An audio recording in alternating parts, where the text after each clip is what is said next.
Ladies and gentlemen, don't switch off. This is The Asset Capitalist. I am Hugh Hendry. I have managed global macro for the last 23 years. And you are here to learn authentically. There's nothing fake about this show. And I am delighted in that capacity to welcome the Cardinal, the Bishop of macro advice, the former senior economic advisor to UBS, the man who felt the rumble in the jungle in 2008, the Minsky moment. I want to welcome you into the realms of the great mind of George. George, is Magnus or Magnuson? Forgive me. Magnus. He is magnificent, and we're going to have a magnificent time. But if you're not a Patreon, it's going to last 30 minutes. I'm so sorry, folks, but, I got to pay the man. Anyway, without further ado, George, how the dickens are you? I'm pretty good, Hugh. Thank you very much. Enjoying, I call it semi-retirement, but actually I'm pretty busy a lot of the time, to be fair. And what are you doing these days? So I have a couple of academic affiliations. I'm with the China Centre at Oxford University, and I'm with the School of Oriental and African Studies at London University. And I just spend a lot of my time thinking, writing, presenting, trying to understand what's going on in China and what it means for the rest of us. Yeah, spend a little bit of time when I have it thinking about big global macro issues as well. But China is a big part of my time nowadays. Well, you've come to the right place because I'm kind of obsessed by mercantilism, China, the industrialization of China. It's doing what the US did in the 19th century, but it's running trade surpluses rather than trade deficits. It's funding its expansion domestically, and it has profound repercussions for all of us, which I'm sure we're going to explore.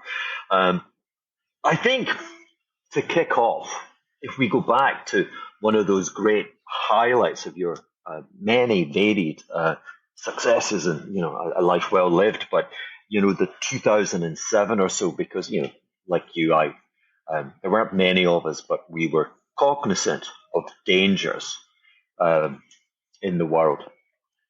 And indeed, we could go back, actually, maybe let's go back almost another 10 years, where we had the Tiger crisis. And I keep saying to the young folk, we're not talking about the Tiger hedge fund crisis.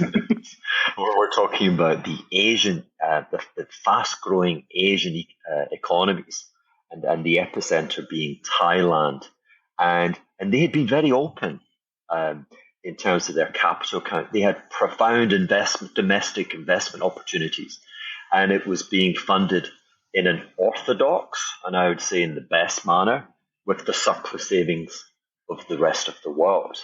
But of course, what happens with everything in life is that many years of success perhaps bred complacency, and over leverage and volatility crept into the system, and there was a withdrawal of international capital and a great crash in the currencies there, which had profound, deep potential implications for the global economy, such that the Federal Reserve felt. I want to say the Federal Reserve pivoted. I'm not sure if you agree, but pivoted and began to address the global economic stage with its monetary policy, as opposed to the domestic American agenda, which is to say it cut rates into that global scare.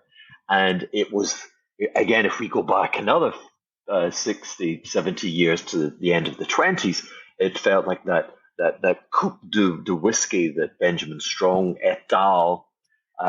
Added to the fire, the explosive movement to the upside that we saw in the Dow in early 1929, and of course, which we saw in NASDAQ. And so I'm beginning to get questions today. NASDAQ is beginning to resemble that late 1990s, the 98, 99. We've had the best start, I think, ever to a calendar year in NASDAQ. And one question, because someone said, is it got anything to do with the AFC? I wasn't familiar with the AFC. Do you know what the AFC is? Arsenal Football Club? No, can't be that. It's doing the rounds now. It's the Asian. So there's an abbreviation. The Asian financial crisis. Right. Financial crisis. Okay. And the centers for that, the yen's in play, and of course the high expectations of the reopening of the Chinese economy so far have been a dud, and this notion of an AFC is gaining ground, and so my mind's beginning to hark back to the end of the 90s. Can I pass the baton to you? Yeah, I mean, well, I suppose I don't know whether it was the first big financial crisis of globalization, but I think you're quite right to kind of highlight the fact that the Fed really kind of went global, didn't it? For the first time that I suppose we might remember, really, in the sense that we came to know it with that crisis, and really, it's that's kind of set a marker, and it's been like that kind of ever since. Now, I don't know whether. I mean, lots of circumstances are different today, right? So I think a lot of the Asian countries that got into problems at the end of the 90s, they were trying this kind of trilemma, which doesn't really work, right? Which is, trying to have fixed exchange rates, open capital accounts, and trying to control their own monetary policy. So, the world has kind of liberalized. They're not, I don't think that, there are a lot of poorer emerging and developing countries that are actually hurting under the influence of higher US interest rates and higher borrowing costs. But I don't think, I'm not sure, I don't see a kind of emerging market crisis as such isn't really top of my list of worries right now. It figures prominently because if the Federal Reserve and other central banks try to squeeze the last vestiges of, feistiness out of inflation during the next, 6 to 9 months, I think it could have deleterious effects. I think it really could be very painful. And so I think I'm not quite in the camp which says, well, let's just give up and let's just have 4% to 5% inflation. But I do think that central banks have got a huge call to make. And if they end up on the wrong side of the call in terms of managing the deceleration of inflation, I think it could cause a lot of trouble for emerging countries. And I think China would be among them this time, right? Because in 1997, 1998, China really kind of escaped the kind of crises which were afflicting other Asian countries. They had, exchange controls, still do, outward investment. Its financial system is relatively liberated. It's organized and run by the state. They can extend and pretend for as long as they like, up to a point. But I think China's in a different position in 2023. So I think from a kind of a global macro point of view, I think we're at a point. We've had a lot of volatility and a lot of uncertainty, but I think it just gets more pronounced now because the cost benefit of getting the decisions wrong in terms of monetary policy, I think, are pretty high, actually. Yeah, how do I want to respond? So the principal difference between today and back then is that the Fed is very domestically centric. It's hiking rates. That the COVID policy response differed in the US versus Europe. Europe fiscally spent its money keeping people, paying people to sit at home. Yeah. And America gave stimmy checks to go and spend. And so when you look at trend GDP or trend consumption, the US is on trend.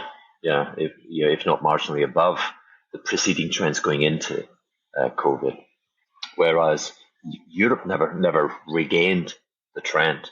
I mean, there was a great chart last week. I think it was from one of the IMF economists saying that essentially Europe had suffered headline inflation, from the energy shock from Ukraine, whereas it was kind of more the real deal with the US. It was demand-led constraints which exposed supply, and therefore market prices had to respond, and that if you were to take out the visualization of the energy, which of course is corrected immensely now back to almost where it was. Europe really is at target; it's at 2%. But the US is there, and it's.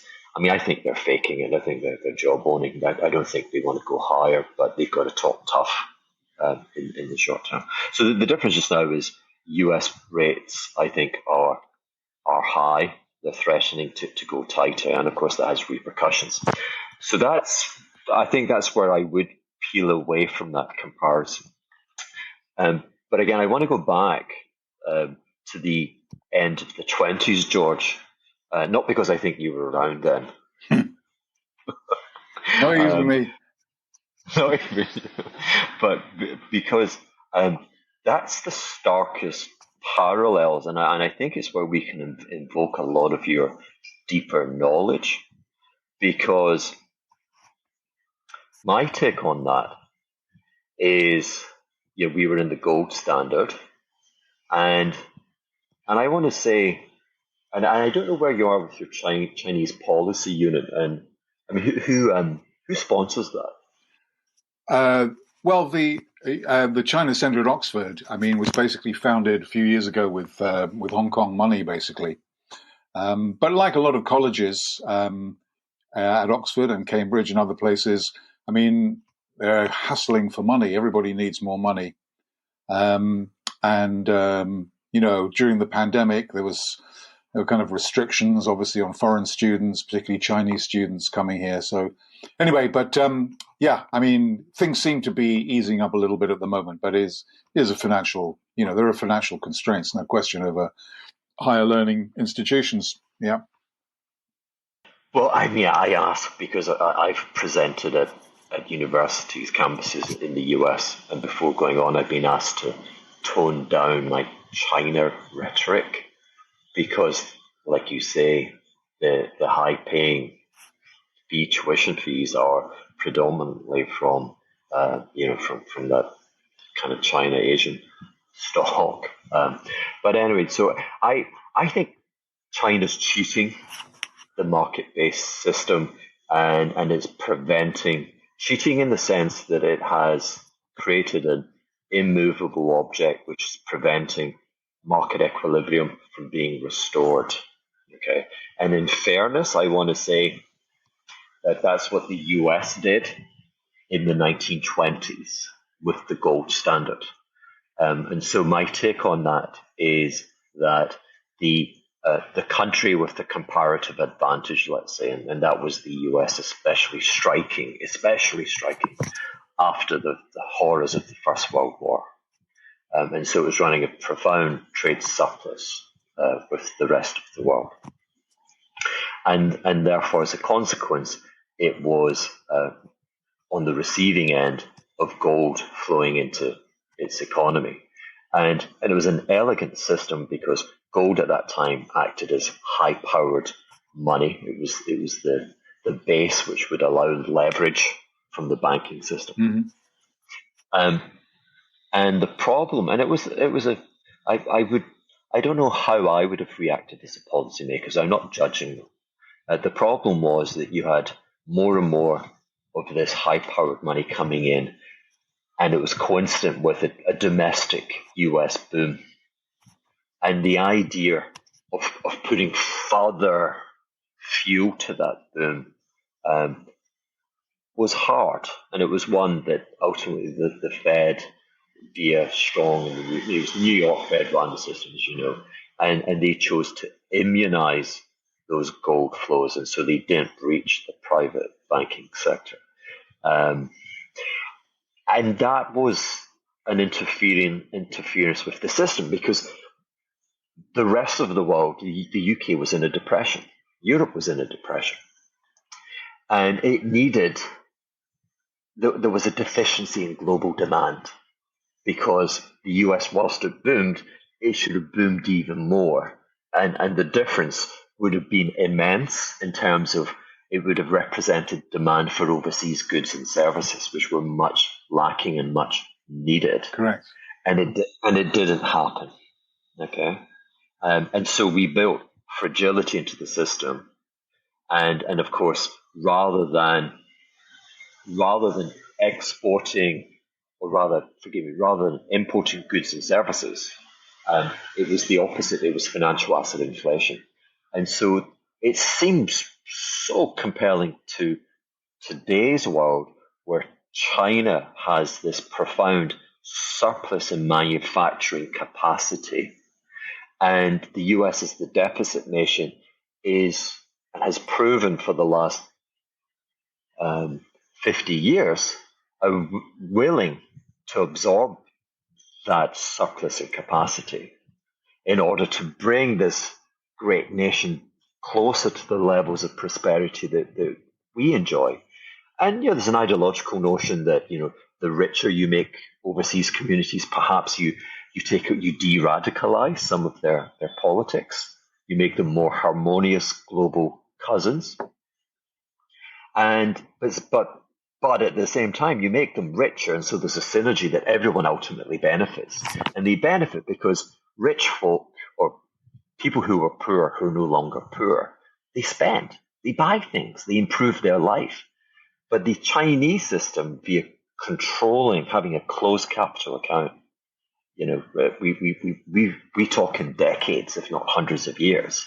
I mean, the starkness of China is that its currency is devalued from 6.5 to 7.3 since 1994, with the signing of the NAFTA agreement. And that breaks the logic of the market. And so you don't get these powers of equilibrium beginning to clear the system. And again, we're left with the world of a deficiency in demand, because rather than Chinese citizens being rewarded with a currency which I would argue should be closer to 5, i.e., you need less red cabbage to buy a US dollar. Today you need 7 plus. And they're denied that. And so they don't have the resources to buy the goods and services from the rest of the world. And the SOP, the brown envelope, is that China comes in, et al., the mercantilists come in, and they buy financial assets. And so we have the most catastrophically worst situation, where we have profound disinflation in the global labor pool, and profound asset price inflation. I've said too much. Please, what do you think? No, I think you've nailed it. I mean, and we could talk about this a lot, and we may have other things to touch base on as well. But I think it's right. I mean, it's kind of interesting, just interesting in a very kind of nerdy way. But this year is the 300th anniversary of the birth of Adam Smith, born in your home country, indeed. And, one of the things, I mean, Smith was about a lot of things, and lots of people have hijacked, Smithian work, to basically claim the rights to his legacy of thinking, which doesn't always kind of work that way. But anyway, in my view, what he was all about was the intersect between the market, the state, and civil society. And as you know, he had a lot to say about trade and free trade. And he was, in that breath, vehemently opposed to because he wrote this book, The Wealth of Nations, but he was vehemently opposed to the kind of wealth accumulation that he observed mercantilism was designed to basically try to capture. And I think it's really interesting in a way to kind of reflect on that in, sort of almost 250 years after he published the book, because we have so much of what that problem is all about today, which is the mercantilism which is practiced by, well, certainly by China, but actually not only by China, but, Japan, Korea, Singapore, Germany. Before the energy costs went up, I mean, the whole of the European Union was actually in balance of payment surplus.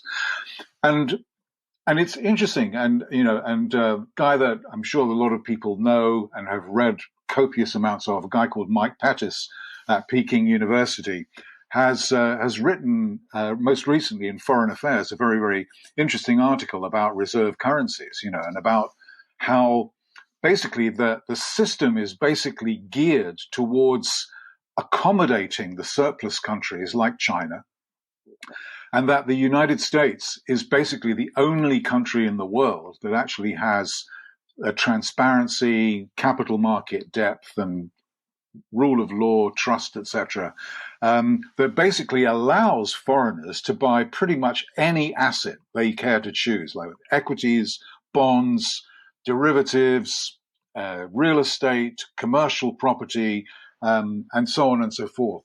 And so this systemic imbalance, I know that we use the word imbalance a lot, but this systemic imbalance really is not good for the world. I mean, it basically sustains underconsumption in China and other countries. I mean, a lot of people will know that the share of consumption in national income or GDP in China is about 38, 39%. I mean, that is ridiculous. Okay, if you add in public consumption, it's a little bit higher. But actually, it's kind of half of what it is in, or maybe a little bit less than half of what it is in most other kind of developed markets, and even in many of China's emerging market peer group countries like Mexico, Brazil, and so on, Turkey. So this is a distortion, which I think this has created a lot of things that we've seen happen in recent years, the kind of the change of view about China, the focus on industrial policy, the fact that, we've come to recognize, I think, in the liberal-leaning democracy world, that there is no amount of private sector activity that will compensate for the subsidies that China is throwing at, semiconductors and electrification and EVs and so on and so forth. So some sort of response really has become inevitable, and we are starting to see that now. We are seeing it, aren't we? We are seeing it. I mean, we have to see it, and it needs an engagement from the likes of us to take that forward. Because I want to say there are encouraging signs, small, almost more than small signs. I mean, the preposterously entitled Reduce Inflation Act or whatever, the Biden thing, is a step in the right direction. I'm all in favor of that. I mean, the mercantilists provide a surplus of savings, the commercial a surplus of savings because of a deficiency that they create in demand, but they do provide the wherewithal for the government to step in and consume, or rather choose to invest. And the Inflation Act, which is essentially subsidies to make things in America, is not bad, because you're encouraging domestic activity. You will make your citizens wealthier. They will consume a proportion of that. They will consume that with products from the rest of the world. The spending is being dictated by private enterprises in semiconductors and elsewhere. If it's done poorly, they have the discipline of public markets to make sure that the money is spent wisely. Where it falls down is there's a grotesque fiscal conservatism. The UK, as an example, is in the midst again of repeating the folly of George Osborne. Now, in 2010, 2011, I thought George Osborne, who was the Chancellor of the Exchequer of the United Kingdom, was correct, because you'd seen the sovereign European crisis. And therefore they set about putting their fiscal house in order and reducing government spending as a share of GDP. It 10 years down the line, we saw it was a folly because you didn't need fiscal rectitude in a world where mercantilist nations will buy dollar bills, they'll buy dollar treasuries, they'll buy gilts, they'll buy Canadian, they'll buy Australian. There's not many they can buy, but those are the ones they can buy. Right. And so fiscal rectitude is the wrong response. And sadly, the present Chancellor, Jeremy Hunt, is pursuing that again. And I think, was it the OECD? It was the World Bank who came in, weighed in and said, not only does the UK need higher and higher rates, but it needs even more fiscal retrenchment. Now, that is to ignore this global trade conflict, which is profoundly damaging. How do we influence and get people away from bad naming Keynes, geniuses like Keynes, etc., and it becomes this tribal, we're for government or not for government? No, folks, we're all about trying to get out of this grotesque depression. Yeah. Well, the easy and perhaps much too simplistic notion. I mean, most people don't have to do this because it's actually a labor of Hercules. But actually, the BIS, Bank of International Settlements, publishes an annual report. It's just come out, actually, which is it's usually controversial. And they make the point in their report this year that... George, give me 1 second, because I have this thing where we're getting to the 30-minute section. And now we have the teaser that you're going to tell us about this report. This is why the folks should continue watching. But to continue watching, for a cup of Joe, you can watch more. So please, joking aside, wonderful that we've had you with us. There's so much to discuss. We're going to get into why NASDAQ is what it is, but we have to dive deep into the history, into the politics, into the economics, if we're to have any chance of getting a glimpse of what happens next. So there's Patreon, there's Asset Capitalist Hats, whatever. We'd love you to join us, but from this moment onwards, goodbye, folks, and for the tribe, we're going to continue. So, George, forgive me, let's talk to me about that report.